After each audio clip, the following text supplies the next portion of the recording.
میرے بھائیوں اور اپنی بہنوں سے بھی کہتا ہوں، اے میری بہنوں، اگر اللہ کی نافرمانی یوں ہی کرتے رہو گے تو جو اللہ کا عذاب ہے، اللہ کا عذاب اتر کر رہے گا، اللہ کا عذاب آ کر رہے گا، اور جب اللہ کا عذاب آئے گا تو دنیا کی کوئی طاقت ہمیں اور آپ کو اللہ کے عذاب سے بچا نہیں سکتی۔ اللہ کا عذاب دوسری قوموں پر آیا، آپ کو نہیں پتا۔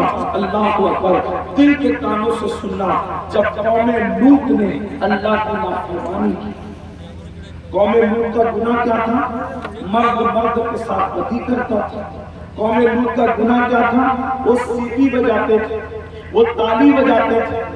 تو اللہ نے حضرت لوط سے فرمایا، اے میرے نبی، آپ بستی سے باہر نکل جاؤ۔ دھیان سے سنیے میری بہنوں کی بیٹی، آپ بستی سے باہر نکل جاؤ، میں ان پر عذاب نازل کروں گا، اور ان پر پتھروں کا عذاب ہے۔ کس کا عذاب؟ پتھر۔ ان پہ پتھر برسے، پتھر سر پہ آتا اور پورے جسم کو چیرتا ہوا نیچے کے مکان سے نکل جاتا، پتھروں کا عذاب ان پر آیا۔ تو جب اللہ نے قوم لوط پر عذاب نازل فرمایا تو حضرت لوط نے اپنے فیملی سے، اپنے گھر کے لوگوں سے کہا کہ ہم لوگ بستی سے نکل رہے، کوئی پیچھے مڑ کے مت دیکھنا، اگر تم نے پیچھے مڑ کے دیکھا تو اللہ کا عذاب تم پر بھی آئے گا۔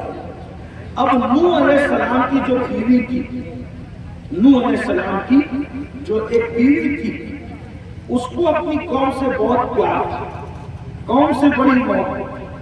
حالانکہ جو گناہ قوم لوط کرتی تھی اس گناہ میں پیغمبر کی بیوی شامل نہیں تھی، کیونکہ پیغمبر کی بیوی کبھی بدکار نہیں ہو سکتی۔ کسی نبی کی بیوی کافر تو ہو سکتی ہے لیکن بدکار نہیں ہو سکتی۔ وجہ یہ ہے کہ کفر ہر معاشرے میں برا نہیں سمجھا جاتا، لیکن بدکاری ہر مذہب میں بری سمجھی جاتی ہے، بدی ہر مذہب میں بری سمجھی جاتی ہے، بدی کو ہر مذہب میں پاک سمجھا جاتا ہے۔ اللہ اکبر، لوط علیہ السلام کی بیوی بدکار نہیں تھی، وہ پاک دامن تھی اس اعتبار سے، لیکن قوم سے محبت تھی۔ جب حضرت لوط بستی سے نکلے اور قوم پر پتھر برسے اور ان پر پتھروں کی برسات ہوئی، میں اپنی قوم کے جوانوں سے کہتا ہوں، قرآن میں یہ واقعات موجود ہے۔ قرآن نہ پڑھنے والوں، بے باکی کے ساتھ زندگی گزارنے والوں، اللہ کی نافرمانی کرنے والوں، یاد رکھو اور قوموں کے واقعات قرآن اس لیے بیان کر رہا ہے تاکہ تم عبرت کے ناخون لو، ہوش کے ناخون لو۔ اگر تم نے بھی اللہ کی نافرمانی کی تو اللہ کا عذاب تم پر بھی آ سکتا ہے۔ اللہ کے عذاب کی شان بڑی نرالی ہے۔ قرآن کہتا ہے ان بطش ربک لشدید، تیرے رب کی پکڑ بڑی سخت ہے۔ اللہ جب کسی پر پکڑ کرتا ہے تو پھر اس کو کوئی کا نہیں چھوڑتا، ذلیل کر دیتا ہے، رسوا کر دیتا ہے، تباہ و برباد کر دیتا ہے، انسان کی الٹی گرتی شروع ہو جاتی ہے۔ تو جب قوم لوط پر اللہ نے پتھروں کی برسات کی اور پتھر برسنے لگے تو لوط علیہ السلام کی بیوی تو اس گناہ میں مبتلا نہیں تھی، قوم کی محبت میں اس نے پیچھے مڑ کر دیکھا اور مڑ کر کے کہا، ہائے میری قوم۔ نعرہ تکبیر! اس نے پیچھے مڑ کر دیکھا اور مڑ کر کہا، ہائے میری قوم۔ قوم کی محبت میں اتنا کہنا تھا، ہائے میری قوم۔ تو جو پتھر قوم پہ برس رہے تھے وہ پتھر اس پر بھی برس رہے تھے، اور اس کا سر چیرتا ہوا، پورا جسم چیرتا ہوا نیچے سے پتھر نکل گیا۔ کیا سبق مل رہا ہے؟ کیا فکر مل رہی ہے؟ وہ گنہگار نہیں تھی اس گناہ کے حوالے سے، لیکن گنہگاروں کی محبت اس کے دل میں موجود تھی۔ تو جب اس نے گنہگاروں سے محبت کی تو اللہ نے اس پر بھی پتھر برسا کر، نبی کی بیوی ہونے کے بعد، نبی کی بیوی ہونے کے بعد بھی اللہ نے اس کے جسم پہ پتھر برسا کر بتا دیا کہ اگر تم گناہ نہ بھی کرو اور گنہگاروں سے ہمدردی اور محبت کرو اور ان کی حمایت کرو تو اللہ تمہیں بھی تباہ کر دے گا۔ جب گنہگاروں کی حمایت کرنے پر اللہ تباہ کر سکتا ہے تو جو خود گناہ کرے۔ دوسری روایت سنے، طبری لکھتے ہیں اس کو کہ ایک بار جب اللہ نے نوح علیہ السلام کی قوم پر عذاب نازل فرمایا، قوم نوح پر، تو ایک عورت تھی، اس کی گود میں بچہ تھا۔ بچہ تو گنہگار نہیں ہوتا، دودھ پیتا بچہ تو پاپی نہیں ہوتا، دودھ پیتا بچہ تو مجرم نہیں ہوتا۔ اس کی گود میں بچہ تھا، جب اس کی گود میں بچہ تھا پانی کمر تک آیا تو اس نے بچے کو اٹھا لیا، پانی اور اوپر آیا تو اس نے بچے کو کندھے پہ اٹھا لیا، پانی کندھے تک آیا تو اس نے دودھ پیتے بچے کو سر پر اٹھا لیا، اور اس کے بعد سر سے اوپر تک کچھ کر نہیں سکتی تھی۔ جب پانی سر کی طرف آیا تو بچے کو ہاتھ میں تھام کر اوپر کیا، لیکن وہ بھی ڈوب گئی اور اس کا بچہ بھی ڈوب گیا۔ صحابہ کرام نے پوچھا، یا رسول اللہ، وہ بچہ تو بے قصور تھا۔ توجہ کرنا، اے میری قوم کے جوانوں، اپنے حال پہ رحم کرو، اللہ کے عذاب سے ڈرو۔ جب صحابہ نے پوچھا، یا رسول اللہ، دودھ پیتے بچے کا کیا قصور تھا؟ اس نے تو کوئی گناہ نہیں کیا تھا، پھر وہ کیوں ڈوب گیا؟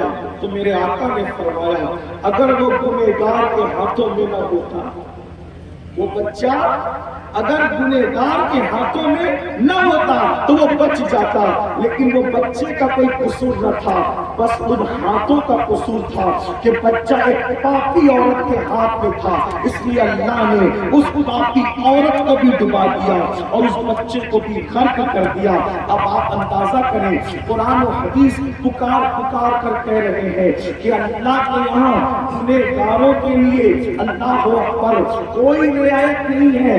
اللہ کے بندو، جب ایک بے گناہ بچہ ایک پاپی ماں کے ہاتھ میں اور گود میں ہو تو اللہ اس کو بھی غرق کر دیتا ہے۔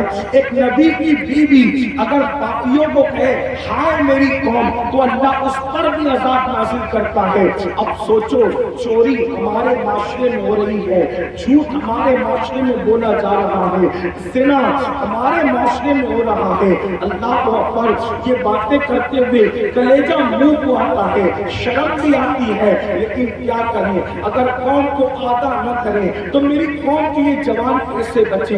آج اللہ کو اکبر سب سے زیادہ جو گناہ عام ہو گیا ہے وہ زنا اور بدکاری ہے۔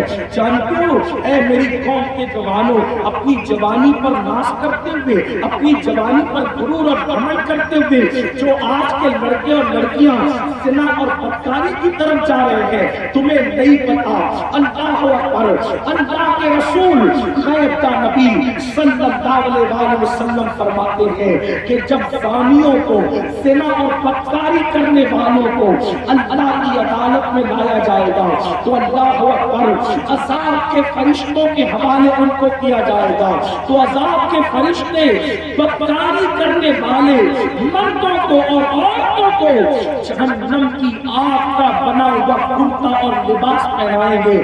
جہنم کی آگ کا لباس ان کو پہنایا جائے گا اور ان کی شرم گاہوں پر جہنم کی آگ کے بنے ہوئے ہتھوڑے مارے جائیں گے۔ اللہ اکبر، ذرا سوچو تو صحیح، اس وقت کیا بنے گا؟ ہے کوئی فریاد سننے والا؟ ہے کوئی داد و فریاد دینے والا؟ لیکن اللہ آج دنیا میں رنگریلیاں کی جا رہی ہے، آج دنیا میں رنگریلیاں منائی جا رہی ہے۔ اللہ اکبر، جو لوگ بدکاری نہیں کرتے کم سے کم ان کا برا فعل یہ ہے کہ وہ راتوں کی تاریکیوں میں نرم نرم گدوں پر، نرم نرم بستروں پہ لیٹ کر گندی فلمیں دیکھ رہے ہیں۔ مجھے بتاؤ اے میری قوم کے جوان، کیا تو بدکاری دیکھنے کے لیے دنیا میں آیا ہے؟ کیا تو گندی پکچر دیکھنے کے لیے دنیا میں آیا ہے؟ اللہ اکبر، ایک دور وہ تھا کہ مسلمانوں کے پاس تقویٰ کتنا تھا، مسلمانوں کے پاس پرہیزگاری کتنی تھی، جوان کتنے متقی تھے۔ لوگ کیا کہتے ہیں، مولانا پہلے مسلمان کتنی عزت سے زندگی گزارتا تھا، ابھی ذلیل ہو رہا ہے، ابھی رسوا ہو رہا ہے۔ میں کہتا ہوں جب تک مسلمان اللہ سے ڈر کر گناہ سے بچتا رہا، اللہ اس کو عزت دیتا رہا، اللہ اس کو وقار دیتا رہا، اللہ اس کو سربلندی دیتا رہا۔ آج گناہ اور گناہوں کے اندر مبتلا ہو گئے، بلکہ مرد تو مرد ہے، خواتین کا بھی حال یہ ہے، عورتیں بے پردہ گھوم رہی ہے، عورتوں کے ہاتھ میں ہم نے موبائل دے رکھا ہے، عورتیں ناراض ہوتی ہے جب تقریر میں کہا جاتا ہے عورتیں اگر 5 لاکھ کا زیور مانگے تو ان کو 5 لاکھ کا زیور دے دو، لیکن ان کو 5,000 کا اسمارٹ موبائل نہ دینا۔ اس موبائل میں گھر گھر آگ لگا رکھی ہے۔ بیٹیوں کو موبائل کا کیا کام ہے؟ کیا بیٹیاں فیکٹری چلا رہی ہیں؟ کیا بیٹیاں کاروبار کر رہی ہیں؟ آخر رابطے کی ضرورت کیا ہے؟ اللہ اکبر۔ 2 باتیں اس کر کے بات ختم کروں گا۔ اللہ اکبر۔ ہمارے بیٹے کل کے کیسے تھے اور ہماری بیٹیاں کیسی ہیں، اور پھر اس کے بعد بات مکمل کروں گا۔ اور پھر دیکھو یہ گھروں میں جو پریشانیاں ہیں، تکلیفیں، لوگ کہتے ہیں کسی نے کچھ کر دیا، کسی نے کچھ کر دیا، کسی نے کچھ کر دیا۔ میں کہتا ہوں پاگل ہوئے ہو، ارے کسی نے کچھ کیا کہ نہیں کیا، لیکن ہمارے گناہوں نے ہمیں برباد کر دیا۔ جادو بنا اتنا برباد نہیں کرتے کسی کو جتنا گناہ برباد کرتا ہے۔ آج سکون، اطمینان، برکت اگر ختم ہے، وجہ کیا ہے؟ گناہ۔ جہاں گناہ ہے وہاں فنا ہے۔ اگر نبی کا بیٹا بھی پاپ کرے تو اللہ اس کو بھی سزا دیتا ہے۔ نبی کے بیٹے کو بھی اللہ سزا۔ نوح علیہ السلام کا بیٹا، قرآن کہہ رہے ہیں اسلامی آن کبھی آپ کی آن نہ تھا۔ غور کو سوچو، ہم کہاں ہیں؟ کب تک گناہ کرتے رہو گے؟ کیا موت نہیں آئے گی؟ جسم کا رشتہ روح سے ہمیشہ باقی رہے گا، دنیا میں ہمیشہ رہنے کے لیے آئے نہیں۔ ایک دن روح کا رشتہ جسم سے ٹوٹ جائے گا، ایک دن اس دنیا سے چلے جانا ہے، ایک دن اس دنیا سے مر جانا ہے۔ مرنے کے بعد کتنے بھی مالدار ہو، کروڑ پتی ہو، ارب پتی ہو، کھرب پتی ہو، 2 گز زمین پہ چلے وہاں تو کروٹ لینے کے لیے بھی جگہ نہیں ہے۔ اگر اللہ راضی ہے تو قبر جنت کے باغوں میں سے پاک ہے، اور اگر اللہ ناراض ہے تو تاج محل میں بھی اگر دفن کیا جائے گا تو قبر جہنم کے گڑھوں میں سے گڑھا ہوگی۔